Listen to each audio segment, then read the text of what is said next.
শুভ সকাল সকল দর্শকবৃন্দকে হ্যালো মালদা থেকে জানাই আমি বিলাল হোসেন।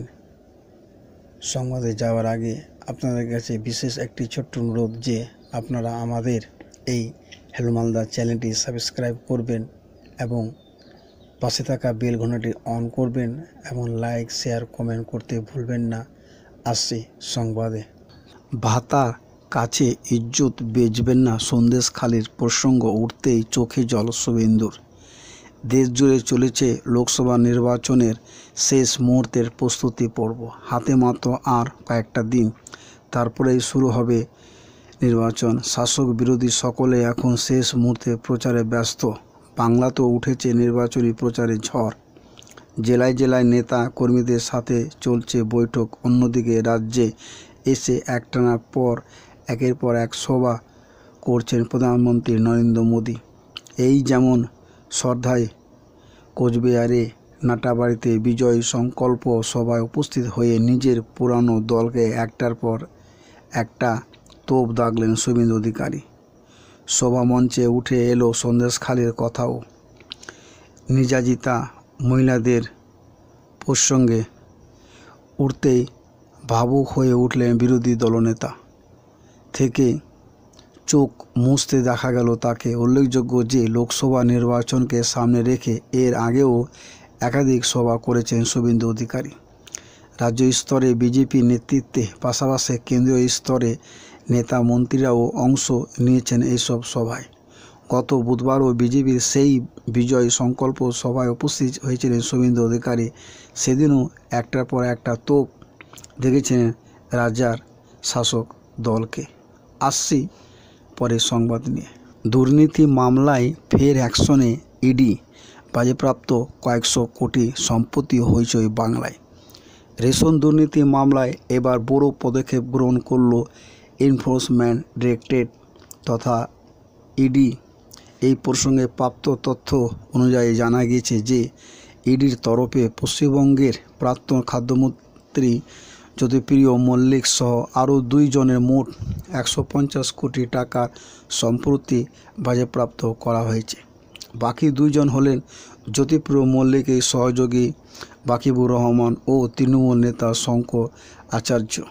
এই প্রসঙ্গে জানিয়ে রাখি যে ইতিমধ্যে এই 2 জন বিচার বিভাগীয় তদন্তের পরিপ্রেক্ষিতে গ্রেপ্তার করা হয়েছে।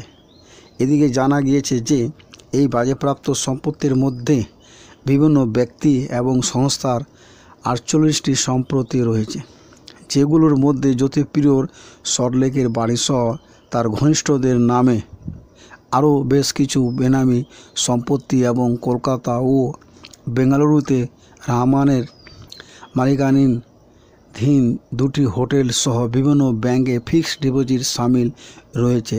এই প্রসঙ্গে ইডির তরফ থেকে আরও জানানো হয়েছে যে এই মামলায় রাইস মিলের মালিক বাকিবুর রহমান সহ প্রাক্তন মন্ত্রী জ্যোতিপ্রিয় মল্লিক এবং তার সহযোগী শঙ্কর আচার্য ও বিশ্বজিৎ দাসকে গ্রেপ্তার করা হয়েছে এবং তারা সকলেই বিচার বিভাগীয় হেফাজতে রয়েছেন। ইডি আরও জানাচ্ছেন যে এই কেলেঙ্কারিতে 10,000 কোটি টাকারও বেশি দুর্নীতি করা হয়েছে। আসছি পরের সংবাদ নিয়ে, সঙ্গে থাকুন হ্যালো মালদা বাংলা নিউজ চ্যানেলের সাথে। পাল্টাচ্ছে ইউপিআই নিয়ম, নতুন আপডেট আরবিআইয়ের। দেখুন আমজনতার লাভ নাকি ক্ষতি। বর্তমান সময়ে ইউপিআইয়ের আমাদের জীবনে অত্যন্ত অপরিহার্য একটি অংশ হয়ে উঠেছে। পাড়া দোকানের কেনাকাটা থেকে শুরু করে বিল মেটানোর সব ক্ষেত্রে আজকাল মানুষ ব্যবহার করছেন ইউপিআই। যতদিন যাচ্ছে ততদিন সাধারণ মানুষের মধ্যে জনপ্রিয় উঠেছে এই ডিজিটাল পেমেন্ট সিস্টেমে। তবে জানা যাচ্ছে রিজার্ভ ব্যাঙ্ক অফ ইন্ডিয়া এবার বদল আনতে চলেছে ইউপিআই সিস্টেম নিয়ে।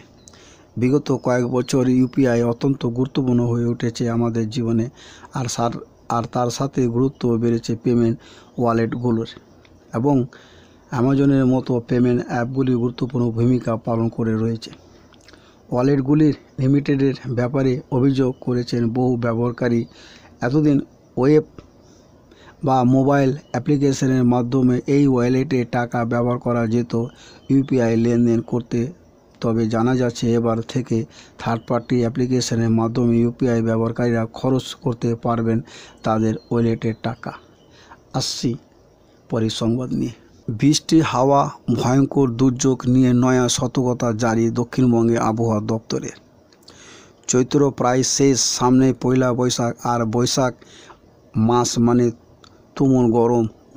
গত কয়েক সপ্তাহ ধরে বৃষ্টিতে খানিকটা বাউন্ডারির মধ্যে রয়েছে দক্ষিণবঙ্গের তাপমাত্রা। তবে এবার আবহাওয়া বদলের পূর্বাভাস। আগামী কয়েকদিন দক্ষিণবঙ্গে কোথাও আর বৃষ্টির সম্ভাবনা নেই বললেই চলে, জানিয়েছে আবহাওয়া দপ্তর থেকে। এবার হুড়মুড়িয়ে বাড়ছে চলেছে তাপমাত্রা। এপ্রিলে দক্ষিণবঙ্গে বহু জেলায় তাপমাত্রা পেরিয়েছে 40 ডিগ্রিও গণ্ডি। মাঝে মাঝে সাময়িক বিরতি হলেও এবার ফের বাড়বে তাপমাত্রা। শনিবার থেকে তাপমাত্রা ব্যাটিং চলবে। আগামী কয়েকদিনের মধ্যে রাজ্যে তাপমাত্রা 3 থেকে 4 ডিগ্রি বাড়ার সম্ভাবনার কথা জানিয়েছে আবহাওয়া দপ্তর থেকে। আবহাওয়া দপ্তর অফিস জানিয়েছে আরও শুক্রবার উত্তর 24 পরগনা, দক্ষিণ 24 পরগনা, পূর্ব মেদিনীপুর, ঝাড়গ্রাম, পশ্চিম মেদিনীপুরের কোনো অংশে হালকা বৃষ্টিও হতে পারে। আজ দক্ষিণবঙ্গে বীরভূম ও মুর্শিদাবাদে বজ্রবিদ্যুৎ সহ বৃষ্টির সম্ভাবনা, ধমক হাওয়া বইতে পারে। জারি হয়েছে হলুদ সতর্কতা। এছাড়া বাকি জেলাগুলিতে আবহাওয়া শুষ্ক থাকবে। আপাতত বৃষ্টি হবে না কলকাতাতেও। হ্যালো মালদা থেকে বাংলা সংবাদ দেখার জন্য আপনাদের সকলকে অসংখ্য ধন্যবাদ এবং আপনারা সুস্থ থাকুন, ভালো থাকুন, আনন্দে থাকুন এই আশায় সংবাদ আপাতত এখানে শেষ করা হলো।